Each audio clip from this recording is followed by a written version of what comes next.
Mwijuka says chairman wa Ambasita ashoborire kigenderwa cyo mushomogo na no kugukuza kwera abashubuzi bo mu rurembo rwa Mbarara. Bank of Uganda na Banka ya Uganda yona kandi ikiriyo nekora iriyo nereta obuhereza abashubuzi ba burijo ningashi abashubuzi ba Mbarara city ningashi omuruzungu tubasa kuceta local traders obuhereza bo bweriyo nereta negira ngo hati ebintu byona ebirokoresebwa mu Bank of Uganda bishimiye kubana berga ombashubuzi about within 15 kilometers from the branch. Twagala Mbarara city wetuyina branch yaffe eberenga abantu abayina business mu Mbarara ate be bagisavinga.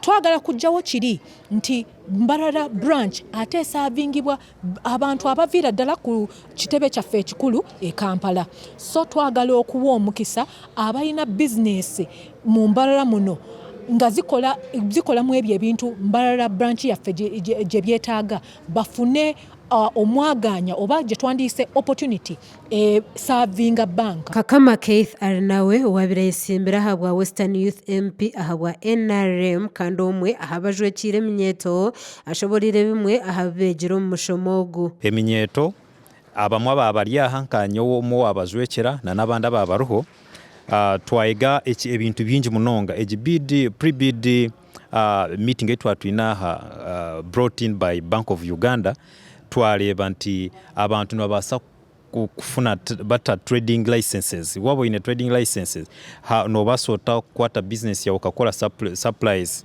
in different companies ninga no basota kwanika bid letter kugira ngo wagitekayo bakwikiriza katujenka Bank of Uganda yakwikiriza ngo gumeno supplying so abantu bingi munonga we batakukimanya nti entambura yacho. Sharon Ntante or procurement officer mu Bank of Uganda agambere nko kuba kuza kurabira omunteekateekeji okubanza baherezo mugisha abakazi eminyeto hamwe n'abino buremu ahamebere yabo. Mu nteekateeka eno twagadde okuwa omukisa ogusooka abantu abagwa mu ttulu balino abakyala abavubuka bannaffe abaliko obulemu twagala okugambika nti abali mu ttulu balino betwagala okutunuuliza tooki esooka tubawe omwaganya babeerenga ate beenyigira mu nteekateeka za gavumenti eza procurement. Ogu ayongere yashobora abashubuzi abaraheebwa omugisha ogw'okuheereza obuheereza bwabo aba Bank of Uganda. Enteekateeka eno ey'okukkiriza abantu baffe ab'Embarara babeerenga ate bebawa supplies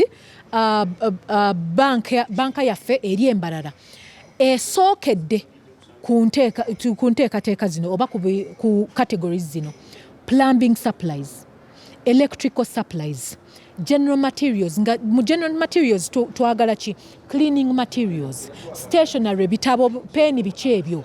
Tetwagala ne general canteen items and beverages. Ogno mugisha muhango ahabwo kuba hati abashubuze nabo bakuparticipating mu kuronda akasente mu Bank of Uganda nkimanyisa ngo hati baza kutandika kutwara ebyamaguzi na no buhereza basapurayinje bagire bata bafune akasente. Bank of Uganda yahamisirize ngo obona abine businesses handisibwe bino mugisha muhango kuba no babanza kutorana kandi ryo nekore kinko mulingo gumwe ogwo kugaririza abantu no kutahemera mu Mbarara.